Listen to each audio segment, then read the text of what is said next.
எஸ்ஐஆரின் நோக்கம் வடமாநில தொழிலாளர்களை தமிழக வாக்காளர்களாக்கும் முயற்சிதான் என்றும் குற்றம் சாட்டப்படுகிறது.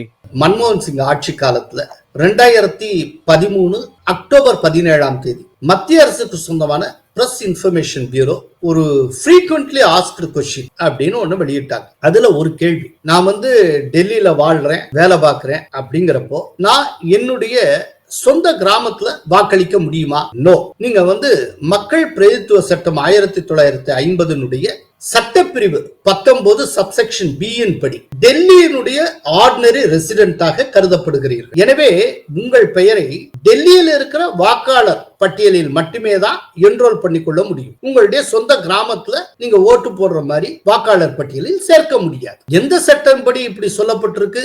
1950 இயற்றப்பட்ட மக்கள் பிரதித்துவ சட்டம். இந்த மோடி இயற்றினது கிடையாது. இப்ப வடமாநிலத்தவர்கள் தமிழகத்திலேயே இருந்து தமிழகத்திலே வேலை பார்க்கறாங்க, அவங்க இங்கேயே வசிக்கிறாங்க அப்படின்னா அவங்க வசிக்கிற இடம் எந்த தொகுதிக்குள் வருகிறதோ அந்த தொகுதியின் வாக்காளர்களாகத்தான் அவர்கள் இருக்க முடியும். பெங்களூர்ல கிட்டத்தட்ட 23 லட்சம் தமிழர்கள் வாக்களிக்கிறார்கள். இப்ப தாராவி மும்பையில அங்க மட்டுமே 25 லட்சம் தமிழர்கள் வாக்களித்து வருகிறார்கள். இப்ப அவர்களுக்கு எப்படி அங்க வாக்குரிமை கிடைத்தது? இந்த எஸ்ஐஆர்ல வர்றதுக்கு முன்னாலே அப்படித்தான் நடந்துட்டு இருக்கு. அவர்கள் எப்படி வாக்களிக்கிறாங்க? அவர்களுடைய வாக்குரிமை அங்கு பறிக்கப்பட்டதா? பெங்களூர்ல தமிழர்கள் வாக்களிக்கலாம் என்றால், மும்பையில் இருக்க தாராவில தமிழர்கள் வாக்களிக்கலாம் என்றால், தமிழகத்தில் பீகாரிகளும் வாக்களிக்கலாம், யூபி வாலாக்களும் வாக்களிக்கலாம். இதுல என்ன தவறு இருக்கு? இந்திய குடிமகன் இந்தியாவில எங்க வேணாலும் வாக்களிக்கலாம்.